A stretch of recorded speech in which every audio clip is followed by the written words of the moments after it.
cerita dong tentang pengalaman Mbak Ratri sebagai orang yang hidup dengan HIV, tapi juga terutama sebagai aktivis. Aku itu dulunya kebetulan tertularnya dari suami. Faktor resiko aku adalah suami. Kenapa? Suami aku dulu pengguna nafsa suntik. Dan dia menggunakan jarumnya itu tidak steril. Dia pakai beramai-ramai, bergantian. Akhirnya menulari saya. Itu ketika kami menikah. Gitu. Anak saya sih alhamdulillah tidak tertular.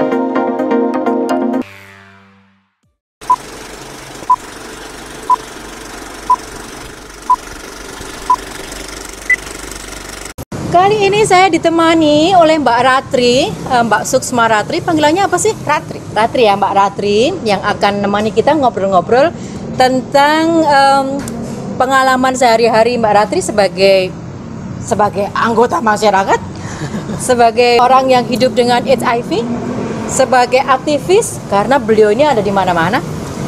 Tapi ada di sini aja, kebetulan sekarang ada di sini, jadi ini kesempatan yang luar biasa untuk ditemani dengan beliau. Jadi stay tune ya, kita akan ngobrol banyak dengan beliau.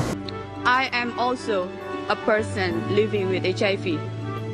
And by revealing my HIV status publicly, I am taking the risk of being banned from entering this country and 70 other countries around the world.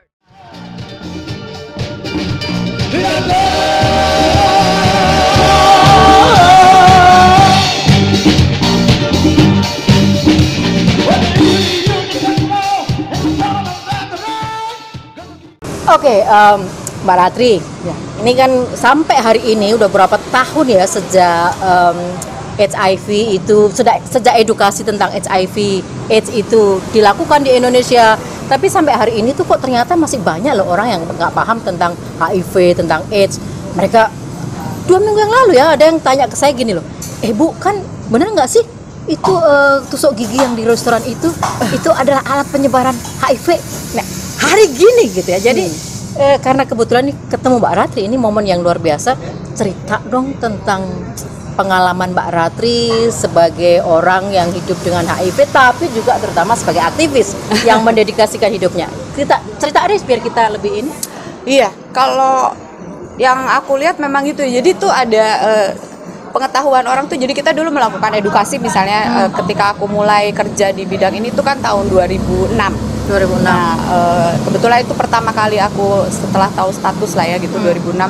Nah, kemudian kita sudah mengedukasi orang tuh misalnya selama 2 tahun.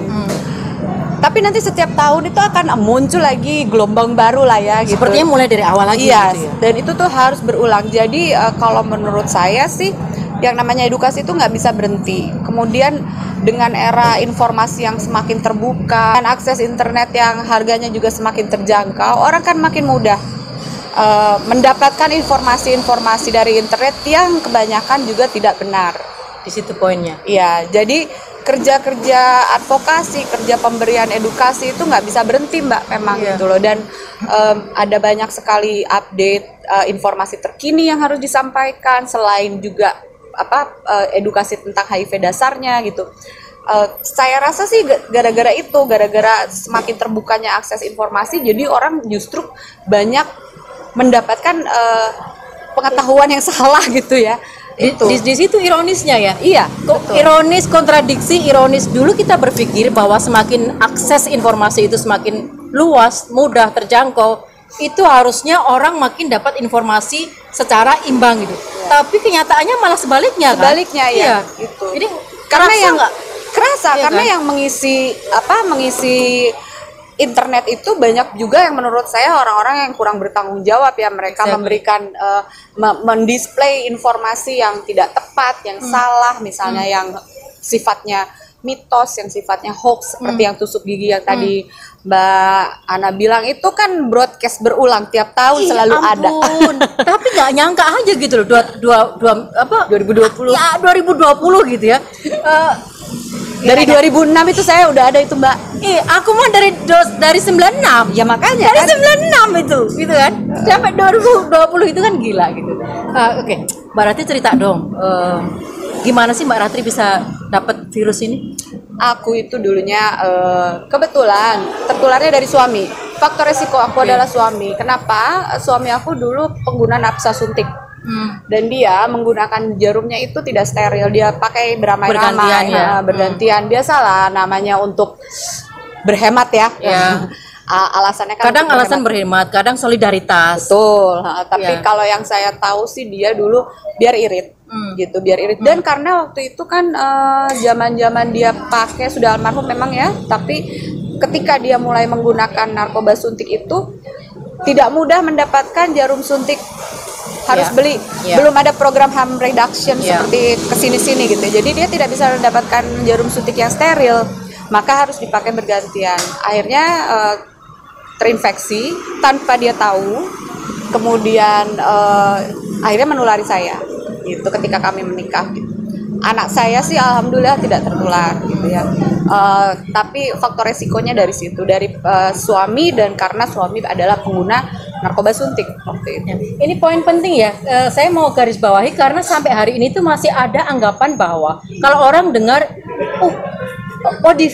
udah, lalu yang ada di pikirannya itu insek bebas gitu.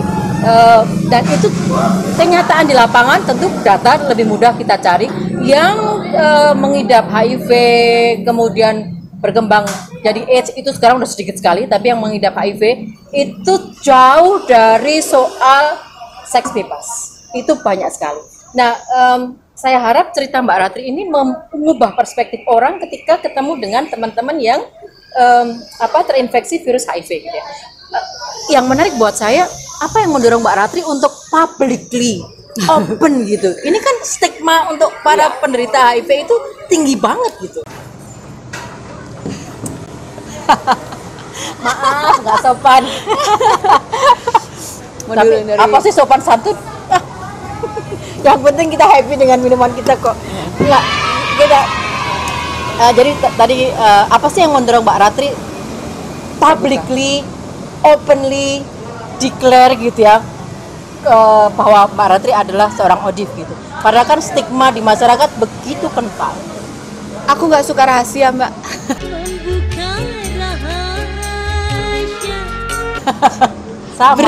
berat ya, nyimpen rahasia itu berat guys. Terus udah gitu, ketika awal kerja di LSM, aku dulu kerja di Rumah Cemara itu sebagai case manager. Jadi melakukan pendampingan terhadap untuk teman-teman ODA juga gitu ya, teman-teman yang positif. Di situ aku ketemu beberapa kasus ketika klien dampingan aku itu tidak terbuka sama orang terdekat atau sama keluarganya, kemudian dia sakit, dibawa ke rumah sakit yang salah. Apalagi zaman dulu nggak semua rumah sakit bisa terima, nggak semua dokter paham. Dibawalah ke dokter yang salah, dibawa ke rumah sakit yang salah, akhirnya tidak ditangani dengan benar, kemudian meninggal. Nah, saya berpikir waktu itu, wah ini serem juga ya kalau kayak gini gitu loh. Ini kan karena ketidaktahuan keluarganya, karena ketakutan si klien, takut di stigma, takut kena diskriminasi segala macam, akhirnya dia tidak terbuka gitu. Aku nggak mau kayak gitu gitu loh. Saya bilang dalam hati waktu itu, saya masih punya anak, kemudian saya nggak mau kalau misalnya terjadi sesuatu, keluarga atau kawan terdekat saya membawa saya ke rumah sakit atau dokter yang salah. Akhirnya dari situ saya memutuskan sebaiknya terbuka aja gitu loh. Gambling betul. Saya potong sedikit. Itu kan Mbak Ratri waktu di Rumah Cemara belum infected kan? Jadi gini, lucunya adalah waktu itu memang udah timingnya tepat banget. Saya dulu kerja jadi PR hotel, Mbak. Oh gitu? Iya, PR hotel bintang 5. Tapi keinginan untuk kerja di LSM itu sudah muncul sejak lama. Cuma nggak punya channel, nggak punya kenalan. Kemudian suatu hari saya kenalan lewat Friendster ya, media Ya, sosial dulu ya, oke, ya. Kemudian lanjut ke Messenger, Yahoo Messenger, chatting dengan anak rumah Cemara. Saya tanya itu, saya masih ingat tahun 2001, saya tanya, ada lowongan nggak? Nggak ada, dia bilang, belum ada. Ngapain kamu mau kerja di LSM? Sudah enak di hotel, gaji gede. Iya, PR Hotel Bintang 5. Kurang apa? Menyesatkan diri ke Iya. Akhirnya terus aku suka nanya gini, ya aku bisa bantu apalah gitu, yang misalnya ini kalau dari jauh aja gitu. Ya nanti kalau ada info aku kabari. Lama nggak berhubungan, kemudian tahun 2006 awal, tiba-tiba dia ngontak lagi. Masih minat nggak kerja di LSM? Aku bilang masih. Kami buka nih, jadi case manager. Ayolah ketemuan dulu, aku bilang. Kopi darat lah kami, kopi darat, ngobrol, kasih tahu lah dia job desk-nya apa, kayak gitu ya. Nah, terus dari situ aku bilang, aku ngelamar deh. Aku melamar belum tahu status, Mbak. Oh gitu. Belum tes. Masukkan lamaran, sambil nunggu dapat kabar. Jadi waktu itu aku udah pisah sama suami karena KDRT. Nah, pisah, kemudian setelah itu ini aku bukan nangis gara-gara itu loh, Mbak. Itu matanya ada ini ya? Aku kelilipan. Lagi apa sih? Makanya aku lihat tetap saja kita butuh tisu. Aku tahu nggak nangis karena hanya sebelah. Iya.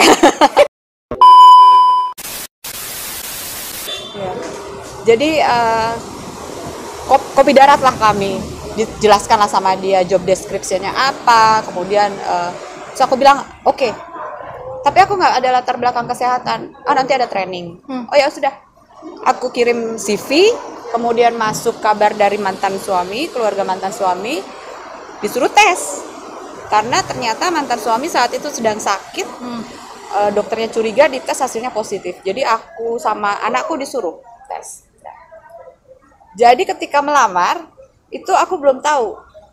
Tapi ketika aku diterima, itu aku baru tahu. Timingnya tepat banget. Timingnya kok bisa ya? Iya. Jadi banyak yang berpikir bahwa kamu karena tahu status, karena jadi positif maka pindah haluan. Oh enggak, saya bilang. Keinginan untuk terjun ke LSM apapun ya. Itu sudah lama gitu. Kebetulan dapatnya kesempatan di Rumah Cemara yang menangani pengguna nafsa dan isu HIV. Kebetulan pas masuk baru tahu status gitu. Jadi semua serba kebetulan pada saat itu. Jadi aku rasa sih memang sudah timingnya sudah sama semesta itu inilah ya, sama yang di atas tuh diaturkan sedemikian rupa gitu. Jadi akhirnya aku tinggalkan lah karir aku di dunia perhotelan sebagai PR. Banting setir betul, dikatain gila dari orang hotel, dikatain gila sama anak Rumah Cemara juga. Karena waktu itu gaji aku kan turunnya drastis. Iya dong, iya tahu lah. Ya, jadi semua orang gini, gila lo ya gitu, maksudnya lo tuh gaji lo jadi PR tuh berapa gitu.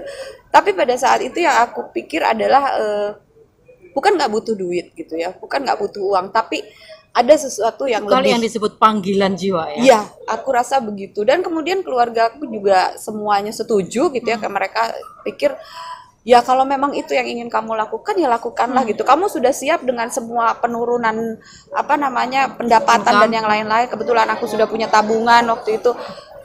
Terus aku bilang ya nggak apa-apa, ya sudah jalan. Begitulah. Jadi awalnya tuh dari situ. Itu. Nah, nih merembet jadinya. Aku masih mau tanya sih nanti setelah openly declare begitu sisi positifnya apa, negatifnya apa. Sebelum ke situ aku mau tanya dulu supaya jangan sampai aku tersesat lebih jauh. Ini aku kan menyebutnya Odif dan Oda nih. Aku pernah ditegur, jangan dong pakai kata Odif dan Oda, tapi pakai kata Semita. Pernah dengar nggak? Aku Semita itu baru selewat dengarnya. Nah, itu aku ditegur gitu. Terus kemudian aku tanya kenapa, katanya Semita lebih sopan. Maaf ya, kalau aku dalam hal seperti ini bukan soal sopan atau tidak, tapi soal bagaimana kita treating them. Iya. Jadi aku terus terang masih terbiasa dengan Odif Oda. Nggak masalah ya? Kalau aku nggak masalah. Justru kalau aku sih ada yang bilang sekarang pakainya Odif aja, Rat, jangan Oda. Oh gitu, Odif aja. Oke. Tapi aku sendiri punya prinsip kan mereka bilang gini, karena kan yang punya AIDS itu, yang sudah masuk fase AIDS itu juga sudah pasti HIV. Iya. Iya, tapi tetap kalau menurut aku kondisinya berbeda. Aku juga merasa gitu. Jadi aku tetap pakai istilah ODA. ODA, kalau aku ODA. Oh. Jadi orang yang hidup dengan HIV dan AIDS. Oke, karena dia udah mencakup ya. Betul, aku bilang janganlah kita marginalkan lagi yang sudah punya AIDS ini gitu loh maksudnya. Jadi apapun, kalau mereka bilang oh dari UN begini, dari WHO begitu, aku tetap dengan prinsip aku sendiri bahwa aku akan tetap menyebut diriku ODA walaupun aku belum masuk fase AIDS misalnya. Ya. Tapi aku tidak ingin meninggalkan, aku ingin selalu mengikut sertakan kawan-kawan yang sudah betul. Nah, itu namanya istilah mungkin sepele buat sebagian orang, tapi ada efek psikologisnya juga gitu ya. Itu juga poinnya kenapa aku nanya, karena penting untuk menanyakan kepada yang bersangkutan gitu ya. Kalau ternyata aku udah ODIF ODA, ternyata yang bersangkutan harusnya Smita, aku juga harus minta maaf gitu. Tapi jadi nggak masalah. Kalau aku sih lebih memilih disebut ODA ya, justru ODA karena dia embracing. Dia merangkul, mencakup teman-teman yang sudah pada fase AIDS gitu ya. Meskipun Mbak Ratri sendiri belum, mudah-mudahan enggak ya, karena belum tidak ada di fase itu. Jadi kembali ke pertanyaan yang tertunda tadi deh Mbak. Jadi apa dampak yang Mbak Ratri alami setelah openly declare gitu? Positif negatifnya? Banyak positifnya Mbak. Lebih banyak positifnya? Terus terang, selama aku 14 tahun ini mengidap HIV, 14 tahun juga aku tidak menutupi status HIV-ku. Tetangga-tetangga semua tahu? Tahu. Mereka nggak menstigma, nggak memperlakukan? Tidak satu pun kawan, keluarga, kerabat yang menjauhi. Ada yang takut merangkul nggak? Nggak ada. Makanya aku tuh suka kadang-kadang akhirnya mikirnya gini, oh mungkin kita yang menstigma orang, menganggap orang tuh bakalan, oh pasti nggak bisa terima kita gitu. Mungkin kita underestimate kemampuan orang untuk menerima kita gitu ya. Karena ternyata dari pengalaman aku sendiri itu tidak satupun. Mungkin ada, mungkin ya, tapi mungkin ada 1-2 lah gitu. Aku rasa, tapi aku cuma berpikirnya gini, aku anggaplah mereka tuh nggak suka sama aku ya. Ya kita kan nggak bisa memaksa semua orang untuk suka sama kita gitu. Kalau orang nggak suka ya sudah gitu. Tidak pernah aku pikirkan bahwa oh itu dia nggak sukanya karena aku mengidap HIV. Nggak pernah aku pikir ke sana gitu. Dia mungkin nggak suka karakterku, dia mungkin nggak suka apanya sama aku, nggak cocok apanya, sudahlah gitu. Karena jauh lebih banyak orang yang bisa terima, jauh lebih banyak orang yang bisa tetap berteman sama aku kok selama ini. Bagi saya ini sebuah kabar gembira bahwa Mbak Ratri bercerita bahwa dibandingkan orang yang menstigma, yang memperlakukan dengan tidak baik, itu jumlah yang memperlakukan dengan baik, jumlah yang menerima Mbak Ratri tanpa ada embel-embel ODIF ODA itu jauh lebih banyak gitu ya. Itu bagi saya artinya minimal masyarakat kita itu masih bisa dididik. Artinya saya selalu orang yang selalu gembira melihat tanda-tanda harapan perubahan di masyarakat itu. Kayaknya Mbak itu bersaing sama kita dulu. Tunggu dulu sampai dia selesai. Mungkin dia udah lama nggak ketemu jadi pengen pelukan. Aku aja nggak cipik-cipik ya tadi sama kamu. Ini dah. Tentu selain Mbak Ratri, saya punya banyak teman yang saya kenal secara personal.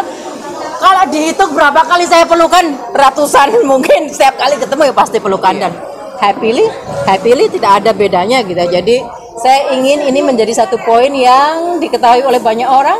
Dan look at her, lihat dong Mbak Ratri, sehat, happy. Energinya kita bisa lihat dari aura wajahnya. Jadi, tadi waktu off Mbak Ratri bilang jangan sebut saya penderita ya, dan saya sepakat dengan beliau karena memang mereka bukan penderita, bahwa mereka terinfeksi oleh virus ya iya, sama seperti ketika kita terinfeksi virus flu, virus corona. Kalau kita survive dan kita sekarang Mbak Ratri mendedikasikan hidupnya untuk teman-teman yang ODIF ODA tadi gitu ya. Sekarang aku mau nanya yang sedikit agak sensitif nih, agama. Tapi aku nggak mau nanya agamanya Mbak Ratri, enggak. Gini, saya tuh selalu melihat agama tuh punya dua sisi gitu ya. Sisi positif mengubah orang menjadi lebih baik, berhati mulia. Tapi sisi negatifnya itu agama tuh sering cepat sekali menstigma orang sebagai masuk neraka gitu ya. Lalu hubungan agama dan HIV ini menurut aku sedikit tidak terlalu harmonis. Betul. Nah, aku mau tanya dong, punya pengalaman positif atau negatif dengan agama nggak terkait HIV? Kalau aku sendiri yang mengalami sih enggak. Enggak ya? Nah, Aduh, aku bahagia lagi. Bahagia. jadi cukup sering juga dulu, nggak sering ya, adalah lumayan beberapa kali diundang oleh beberapa gereja atau kelompok persekutuan doa untuk memberikan edukasi tentang HIV, memberikan pandangan bagaimana sih mereka. Jadi yang saya lihat waktu itu adalah mereka punya anggota mungkin atau anggota keluarga dari anggota jemaatnya yang positif, kemudian mereka perlu tahu bagaimana cara menghandle situasi. Itu ada beberapa kali. Kemudian diundang ke ibu-ibu pengajian untuk memberikan edukasi juga ada beberapa kali, kelompok remaja masjid misalnya. Jadi sebetulnya kalau saya pribadi melihatnya sebetulnya sudah mulai banyak, Mbak, yang bisa melihat situasi HIV ini sebagai isu kesehatan, bukan isu yang harus dikait-kaitan, bukan isu yang harus dikaitkan dengan moral gitu ya. Dan setiap kali memberikan edukasi, saya selalu bilang pada mereka bahwa ini isu kesehatan.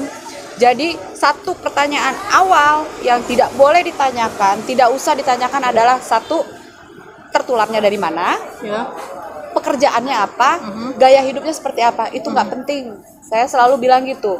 Karena apa? Yang penting adalah sekarang ini orang sudah positif, apa yang kita bisa lakukan sebagai komunitas dan yang terdekat dengan orang ini untuk mendukung dia. Fokus ke dukungan saja gitu loh. Dukungan apapun, saya bilang dukungan moral, dukungan spiritual, apapun yang dia perlukan kita coba untuk berikan. Jadi nggak perlu ditanya yang nggak penting-penting itu gitu loh. Maksudnya ya, analoginya adalah gini, kalau kita tiba-tiba ada ular di dalam rumah, tidak penting bagaimana cara, tidak penting kita memikirkan ini masuknya dari mana sih, udah ada ular loh di rumah, bagaimana cara kita mengeluarkan ular ini, apakah mau dibunuh misalnya gitu ya, apakah ditangkap, dikarungin atau apa, yang harus dipikirkan kan itu, berbisa atau tidak, membahayakan atau tidak. Perkara dia masuknya dari atap, dari selokan, dari mana, itu lain cerita lah. Fokus ke prioritas saja dulu. Jadi bagaimana mendukung, saya selalu tekankan adalah di situ. Bagaimana cara mendukung. Ini Mbak Ratri ini seperti punya kapasitas membaca pikiran saya. Karena tuh kan saya ngomong dia karena tadi tuh saya mau nanyain ke Mbak Ratri apa advice-nya kepada teman-teman lembaga yang berbasis agama, gereja, ketika mereka melakukan pendampingan kepada teman-teman HIV AIDS gitu ya, ODIF dan ODA tadi. Belum saya tanyain, Mbak Ratri udah kasih tiga hal jangan ditanyakan, katanya, saya ulangi. Jangan ditanyakan dia tertularnya dari mana. Jangan ditanyakan gaya hidup dia. Yang ketiga apa? Pekerjaannya. Jangan ditanyakan pekerjaannya apa. Karena tiga hal ini tidak relevan kalau kita mau mendampingi agar yang bersangkutan bisa tumbuh lebih sehat, lebih pede, kembali di dalam menjalani hidup sehari-hari dengan saya mau bilang lebih positif lah gitu. Ya, lebih positif gitu ya. Karena saya mau hindari kata normal, karena saya tuh nggak gituin ya. Normal tuh apa sih, Mbak? Normal tuh apa gitu ya?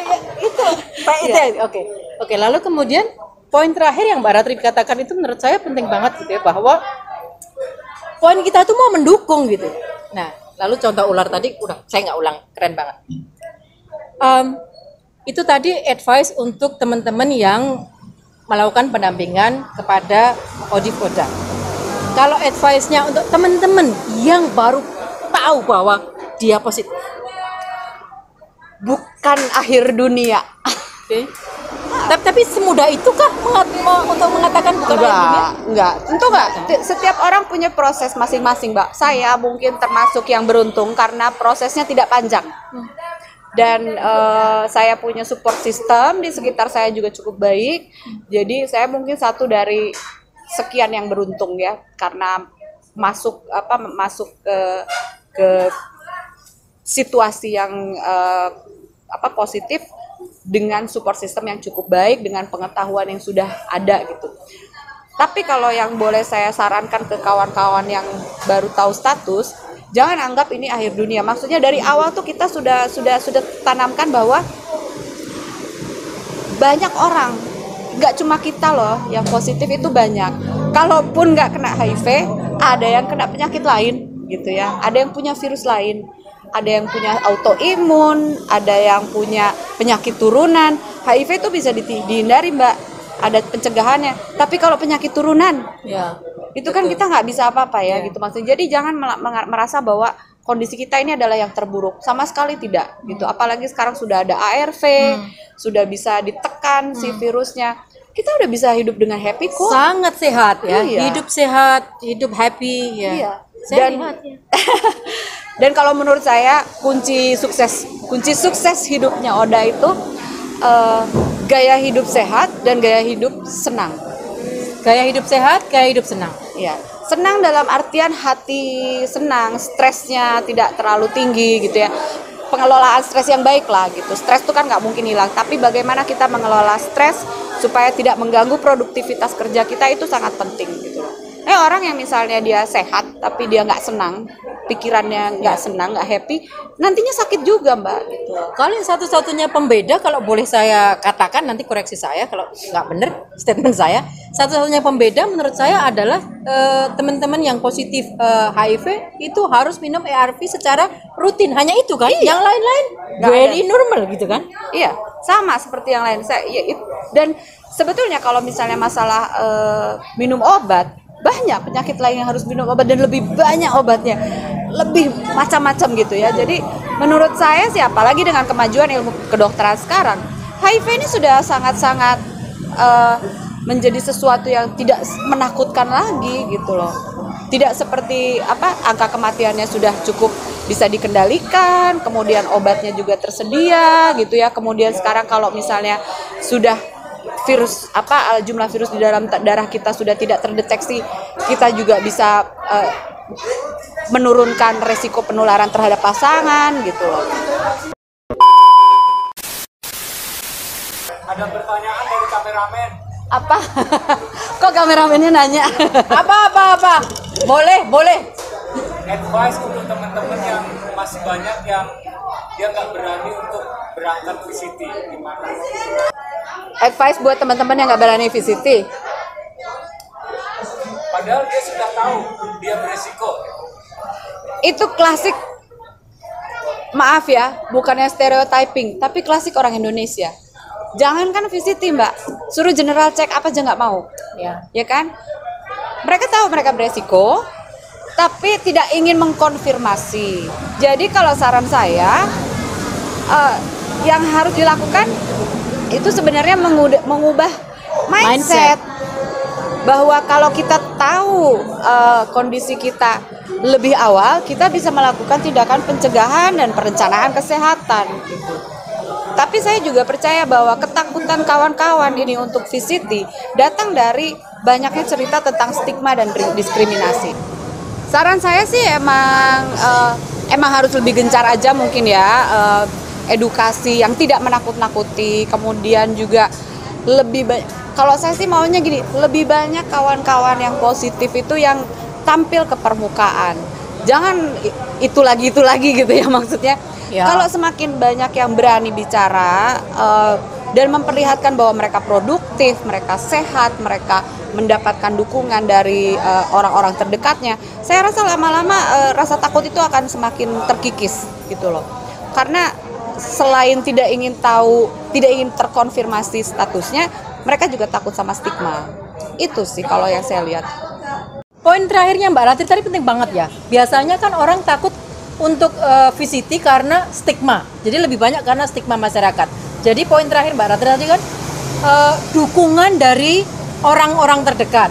Orang-orang terdekat saya kira tidak selalu harus berarti keluarga, saudara, karena bisa jadi orang-orang terdekatnya itu palsnya gitu, sahabat. Jadi mungkin ini penting untuk kita yang punya teman yang tahu orang dekat kita yang risiko tinggi gitu, untuk memastikan bahwa kita mendukung penuh gitu. Itu saya kira itu penting banget gitu ya, penting banget. Kejawab belum? Udah ya? Oh, ada lagi? Oh, boleh lah, soalnya ini kesempatan yang sangat jarang. Tanyain.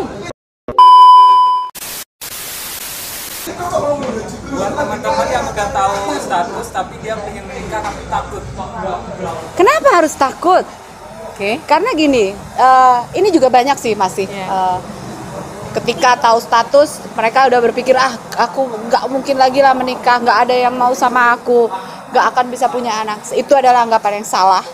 Yang pertama, kita sudah ada ARV, karena dengan ARV kalau kita rutin minum dengan disiplin itu kita menekan resiko penularan terhadap pasangannya tuh bisa sampai ke 0, Mbak. Gitu ya. Sampai ke 0 ya? Iya, sampai ke 0. Sudah banyak sekali pasangan diskordan, pasangan yang mix ya, positif negatif, yang bisa berketurunan, anak-anaknya negatif, pasangannya tetap negatif, itu sudah banyak sekali.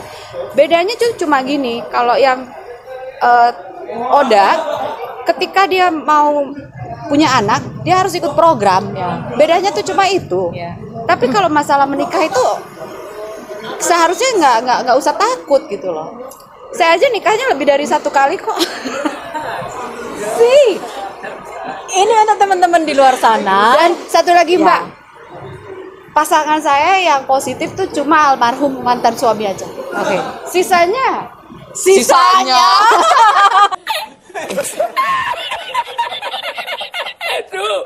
yang lain tuh negatif. Sisa kali. Maaf untuk mantan-mantan Mbak Ratri. Pokoknya intinya adalah saya mau memberitahu bahwa sudah banyak juga kok yang negatif yang nggak takut gitu loh. Kebetulan saya mendampingi beberapa LSM, salah satunya LSM ini adalah concernnya pada pasangan-pasangan diskordan atau juga yang dua-duanya positif.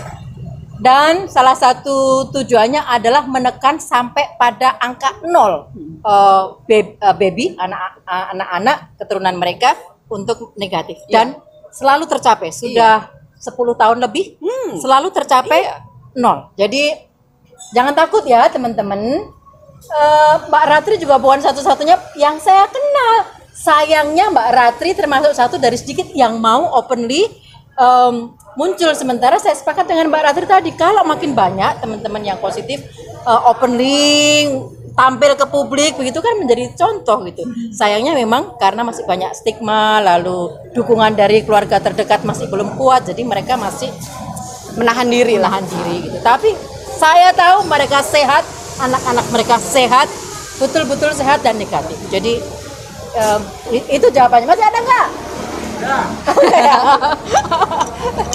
Jarang-jarang loh ini ya. Iya nih. Oke. Yang terakhir deh Mbak Ratri, karena sebetulnya maunya ngobrolnya sepanjang hari deh. Terakhir deh. Jadi apa poin penting yang perlu dipegang oleh pendamping dari Odif Oda tadi? Selain 3 tadi ya, tapi selain itu ada nggak? Kalau yang harus terus digaungkan adalah bahwa HIV ini isu kesehatan. Memang dia ada bersinggungan dengan isu-isu lain seperti isu ekonomi, isu sosial gitu. Tapi ini bukan masalah moral. Exactly. Ini bukan masalah moral gitu ya. Jadi jangan pernah menyangkut pautkan status HIV seseorang itu dengan moralitasnya gitu. Karena ketika kita sudah masuk ke arah situ, kita harus ingat ada anak-anak yang lahir. Mereka dengan status HIV positif gitu ya, karena orang tua yang positif dan karena ketidaktahuan si orang tua itu sehingga mereka tidak bisa memproteksi diri. Bukan karena apa-apa, bukan karena moralnya orang tua itu buruk gitu, tapi karena ketidaktahuan itu.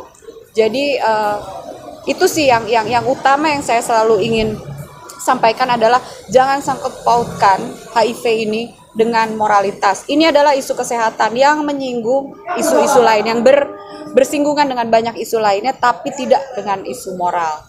Jadi kita kalau misalnya mau melakukan pendampingan, fokusnya di mana? Kesehatan.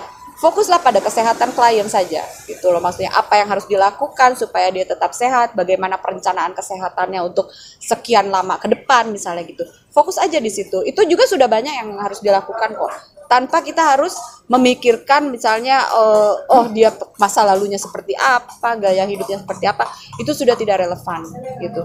Yang dipikirkan adalah kondisi dia saat ini dan ke depannya bagaimana. Mohon fokusnya ke situ saja, gitu. Thank you banget Mbak Ratri. Sama-sama. Dan sebagai penutup saya mau menyampaikan beberapa poin dari obrolan dengan Mbak Ratri. Poin pertama adalah untuk teman-teman yang baru mengetahui bahwa dirinya positif. Yang pertama adalah jangan takut karena this is not the end of the world. Ini bukan akhir dari segalanya. Anda masih punya kesempatan yang sangat luas terbuka untuk hidup sehat, untuk hidup bahagia. Jangan sia-siakan kesempatan itu. Itu poin pertama. Poin kedua, untuk para pendamping, tolong fokus bahwa HIV/AIDS adalah isu kesehatan, bukan isu moral. Kalau Anda memang genuine dari hati, tergerak ingin menjadi pendamping, maka tadi 3 hal tadi tolong jauhkan. Jangan tanya pekerjaannya, jangan tanya tertular dari mana, terinfeksi dari mana. Jangan tanya gaya hidupnya karena itu nggak relevan guys. Yang relevan adalah soal kondisi kesehatannya seperti apa dan dia harus melakukan apa terkait dengan kondisi kesehatannya. Dan kalau Anda lembaga punya aktivitas, project, program, tolong jangan jadikan HIV/AIDS sebagai project dalam arti semata-mata project, semata-mata program karena ada funding, karena ada donor. Tapi dekatilah dengan hati dan fokuslah kepada isu kesehatan tadi. Dan last but not least saya mau angkat dari kisah Mbak Ratri ini bahwa Mbak Ratri tertular dari suaminya dan saya mau kaitkan dengan data yang saya baca. Data terakhir saya lihat bahwa angka yang terinfeksi HIV itu tertinggi pada istri, pada ibu rumah tangga. Dan saya mau kutip Ibu Khofifah ketika beliau Menteri Sosial ya. Ibu Khofifah mengatakan data ini sangat mengejutkan. Ibu-ibu yang tampilannya sangat sederhana, ibu-ibu berjilbab. Beliau mengatakan begitu. Ini bukan kata-kata saya. Loh kok bisa gitu. Nah artinya ada sesuatu di balik itu. Jadi tolong buang jauh-jauh stigma itu. Ibu-ibu yang sangat baik-baik, nggak ada soal moralitas. Ibu-ibu yang lebih banyak tinggal di rumah itu mereka tertular dari suami mereka. Dan tapi tetap juga jangan stigma suami-suaminya karena mereka punya kehidupannya yang kita nggak tahu gitu, yang kita nggak tahu gitu. Rasanya waktu udah berlalu dengan sangat cepat. Terima kasih banget Mbak Ratri udah berbagi. Mudah-mudahan cerita Mbak Ratri ini mengundang banyak orang untuk kemudian juga mau tampil, teman-teman yang positif tetap tampil sehingga menjadi kampanye baik, kampanye positif untuk publik mengedukasi secara langsung. Sampai di sini obrolan kita kali ini. Tetaplah menjadi cerdas, tetaplah belajar dan tetap mencintai negeri.